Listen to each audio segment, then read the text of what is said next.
अस्सलाम वालेकुम। मेरे सभी इंडियन दोस्तों, हम लोग आजकल देख रहे हैं कि हिंदुस्तान में किस तरह नफ़रत की आग फैलाने के लिए रोज़ न्यूज़ चैनलों पर हिंदू मुस्लिम की डिबेट कराई जाती है और उनका टारगेट मुसलमान और उनके रिलीजन को करना होता है। हाल ही में बीजेपी की एक स्पोक्स पर्सन ने एक न्यूज़ डिबेट के दौरान पैगंबर मोहम्मद अलैहिस्सलाम के बारे में, उनकी मैरिड लाइफ के बारे में गलत शब्दों का इस्तेमाल किया और उनके कैरेक्टर पर उंगली उठाई। और वो ये कहा कि उन्होंने 9 साल की उम्र वाली लड़की से शादी की। उसके ये बयान देने के बाद कुछ ज़हनी मरीज़ लोगों ने पैगंबर मोहम्मद अलैहिस्सलाम के ख़िलाफ़ कार्टून भी बनाए और ट्विटर पर शेयर किए। जबकि ये वो लोग हैं जिनको ना धर्म के बारे में कुछ भी मालूमात है, ना ही दूसरी कंट्रीज़ के मैरिज लॉ के बारे में वो कुछ जानते हैं और ना ही ये लोग साइंस के बारे में कुछ भी मालूमात रखते हैं। ये वीडियो उन सभी लोगों के लिए बनाई गई है जो लोग भी हज़रत आयशा की शादी के ऊपर एतराज़ करते हैं और अपनी किताबों को खुद नहीं पढ़ते हैं, चाहे वो सनातन धर्म के मानने वाले हों या वो क्रिश्चियन कम्युनिटी से बिलोंग करते हों। उन सभी को इस वीडियो में जवाब दिया गया है। तो सबसे पहले हम बात करेंगे मनुस्मृति के बारे में। मनुस्मृति वो किताब है जो हिंदुओं की कानून की किताब मानी जाती है। उसके अंदर लिखा हुआ है स्मृति सेक्शन 9 वर्ज 88।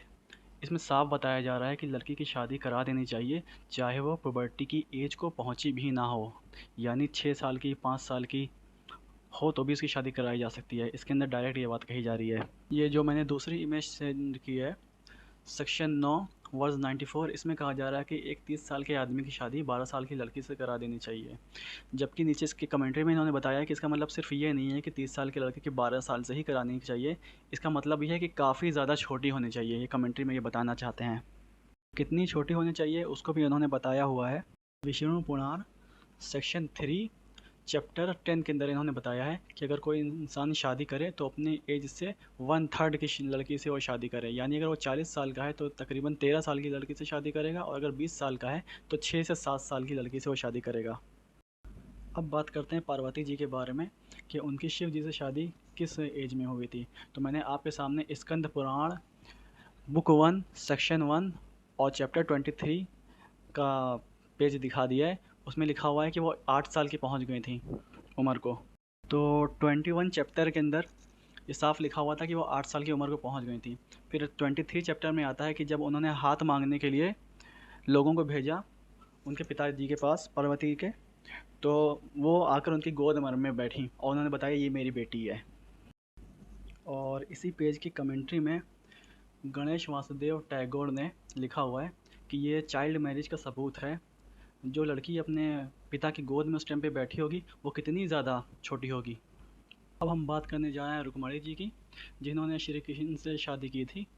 ये स्कंद पुराण सेक्शन 3 रेवा खंड, उसका चैप्टर 142 और इसका वर्ज है 8 से लेकर 79 तक।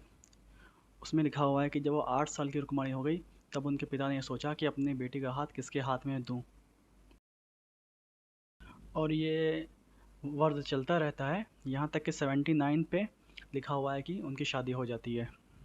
बात करते हैं सबसे इम्पोर्टेंट शख्स राम की सीता से शादी के बारे में। आपके सामने है वाल्मीकि रामायण अरण्यकांड 3 सर्गा 47 वर्ज 3 to 5। इसमें सीता जी अपना परिचय और राम का परिचय रावण को दे रही होती हैं और वो बताती हैं कि मैं 12 वर्षों तक दशरथ के महल में ऐशो आराम के साथ रही हूँ। सबसे नीचे वाली लाइन आप पढ़ लिए। और ये लाइन कंटिन्यू करते हुए आगे वो बताती हैं कि जिस टाइम पे राम का वनवास हुआ था उस समय उनकी उम्र 25 थी और मेरी 18 साल थी। अब अगर आपको ज़रा सी भी मैथ आती है, थोड़ी सी भी आती है, तो आपको अच्छे से बात समझ में आ जानी चाहिए कि अगर वो 12 साल राजा दशरथ के महल के अंदर रहीं और 18 साल की उम्र पे वनवास गईं तो किस उम्र पे उनकी शादी हुई होगी। जाहिर सी बात है 6 साल की उम्र पे, अगर आपको थोड़ी भी मैथ आती है। और आपको इतनी भी मैथ नहीं आती है तो मैं आपको सीधा सीधा आपकी किताब से ही दिखा देता हूँ कि उनकी उम्र कितनी थी। ये Skanda Purana book 3 section 2 chapter 30 verse 8 to 9। तो इसके अंदर बिल्कुल साफ लिखा हुआ है कि Ram married the 6 years old beautiful daughter of the king of Mithila. तो फिर स्कंद पुराण और वाल्मीकि की रामायण दोनों से ये बात बिल्कुल साबित हो जाती है कि 6 साल की सीता से राम ने शादी की थी। और अब जनक तुझे विलंब नहीं करना चाहिए, परम ब्रह्म जब आ ही गया है तो तुरंत विवाह की घोषणा कर देनी चाहिए। जबकि उम्र उस समय 6 साल की थी सीता जी की। सीता जी की उम्र कितने साल की थी? 6 साल की। आप कहोगे महाराज क्या बोल रहे हो आप? अरे हम ठीक ही बोल रहे हैं, खराब गलत गड़बड़ बोल रहे हैं क्या? कंपैरिजन में बस यही कहा जाएगा कि अभी आपने स्कंद पुराण के बारे में सुना, मनुस्मृति, शिव पुराण और वाल्मीकि के रामायण, बहुत सारे टेक्स्ट को मैंने अब तक मेंशन कर चुका हूँ। सब में जितनी भी एज बताई गई या तो 8 साल की बताई गई या 6 साल की बताई गई है। लेकिन जो रसूलुल्लाह पैगंबर मोहम्मद ने शादी की थी वो 9 साल की एज से की थी, जबकि 9 साल की लड़की पुबर्टी की एज को पहुंच चुकी होती है। और लेकिन 7 साल की, 6 साल की, 8 साल की, इसके ऊपर कोई भी कंफर्म नहीं होता कि लड़की प्यूबर्टी की एज को पहुंची है या नहीं। अब कुछ लोग सवाल कर रहे होंगे कि प्यूबर्टी होती क्या है, तो मैंने आपके लिए डायरेक्ट इसका आंसर सामने स्क्रीन पर रख दिया है। मैं सीधे सीधे अल्फाजों में इसका जवाब आपको ये देना चाहूँगा नॉर्मल में इंसान के लिए, कि शादी के लायक हो जाना यानी कि प्यूबर्टी की एज को आप पहुँच गए। तो इससे बिल्कुल साफ ज़ाहिर हो जाता है कि पैगंबर इस्लाम ने हज़रत आयशा से जो निकाह किया था वो बिल्कुल सही था, क्योंकि उनकी उम्र 9 साल की हो चुकी थी। और ये कोई कंफर्म नहीं है कि 9 ही साल थी, हो सकता है उससे ज़्यादा भी हो, क्योंकि एक अप्रॉक्सीमेटली तौर पे उसको बताया गया था कि 9 साल की उम्र थी। और जो दूसरी तरफ 6 साल की उम्र के बारे में जो आया है वो साइंस के तौर पर बिल्कुल वो चीज़ गलत है। उसमें साइंस के हिसाब से 6 साल की लड़की प्यूबर्टी की एज को नहीं पहुंच पाती है। और अब जवाब उन क्रिश्चियन मिशनरीज़ को जो इसी टॉपिक को लेकर पैगंबर मोहम्मद की शान में गुस्ताखी करते हैं, उनसे यही मैं कहूँगा कि पहले अपनी किताबों को पढ़ें और ठीक से समझें। पहले अपने एंसेस्टर के बारे में जानें, चाहे वो मरियम हो या रेबेक्का हो या मदर मैरी हो, उनकी किस एज में शादी हुई थी वो आप दिखाएं। जब आप किताब अपनी खोल के पढ़ेंगे तो आपको खुद पता चल जाएगा कि किस एज में उनकी शादी हुई थी। ऊपर जो मैंने बाइबल का रेफरेंस दिया है उससे तो ये पता चलता है कि रेबेक्का की उम्र 3 साल थी जब उसकी शादी इसहाक से हुई थी। ये बात वाकई में मानने वाली तो नहीं है, लेकिन आपकी बाइबल तो यही बताती है, क्योंकि बाइबल में तो ये लिखा हुआ है कि जब सारा की उम्र 90 साल थी उस टाइम पे इसहाक की पैदाइश हुई थी। और जब सारा 127 साल की थी तो उनकी डेथ हुई थी, और उस टाइम पे इसहाक की उम्र हुई 37। और यही चीज़ बाइबल के अंदर ये भी लिखी हुई है कि जिस साल सारा की वफ़ात हुई थी यानी उनकी डेथ हुई थी, उसी साल रेबेक्का की पैदाइश हुई थी। यानी इसहाक 37 के थे और उसी साल रेबेक्का की पैदाइश हुई।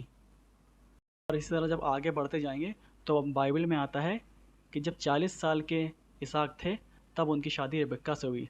तो क्या बनता है, यानी कि 3 साल की उम्र में रेबेक्का से शादी हुई, क्योंकि अकॉर्डिंग टू बाइबल जिस साल सारा की डेथ हुई उस साल रेबेक्का पैदा हुई, और उस साल इसहाक 37 ईयर्स के थे और 40 ईयर्स पर इसहाक ने रेबेक्का से शादी की।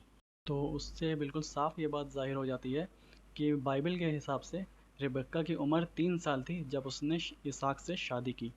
अब या तो दो में से एक चीज़ को तो आपको मानना पड़ेगा, या तो आपको ये मानना पड़ेगा कि 3 साल की उम्र में इसहाक से रेबेक्का की शादी हुई, या फिर आपको ये मानना पड़ेगा कि बाइबल चेंज हो चुकी है। और लास्ट में ये मैं डेटा आपको दिखा रहा हूँ कि कौन सी कंट्री में शादी की लीगल एज क्या रखी गई है। इसमें आप साफ देख सकते हैं कि यूनाइटेड स्टेट में भी 12 साल की लड़की की शादी की एज को लीगल कहा गया है कुछ इलाकों में। इसी तरह से हर कंट्री का अपना एक कानून होता है, तो वहाँ कहीं पे 16 साल में, कहीं पे 12 साल में और कहीं 10 साल में भी अलाउ किया गया है, लीगल एज है। तो हर कंट्री का अपना कानून होता है, उसी के हिसाब से शादी होती है वहाँ। तो मैं आप लोगों से आखिर में यही रिक्वेस्ट करना चाहूँगा कि किसी भी बड़ी शख्सियत के बारे में उंगली उठाने से पहले अपने बारे में थोड़ा जानकारी ले लेनी चाहिए, थोड़ा ज्ञान हासिल कर लेना चाहिए, थोड़ा इल्म हासिल कर लेना चाहिए।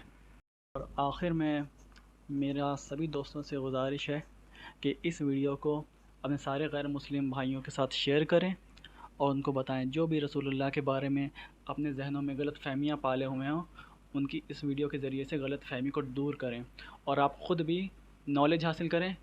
अगर आप इसके बारे में डिटेल्स जानना चाहते हैं तो मैंने डिस्क्रिप्शन में पूरी डिटेल से हर चीज़ को बताया हुआ है। और भी अगर आप जानना चाहते हैं, कोई सवाल है, तो आप नीचे के सवाल भी कर सकते हैं। अल्लाहुम्मा सल्ली अला मुहम्मद व अला आलि मुहम्मद व अस्हाबी व अज़वाजिहि व ज़ुर्रिय्याति व अहल बैति व बारिक व सल्लिम।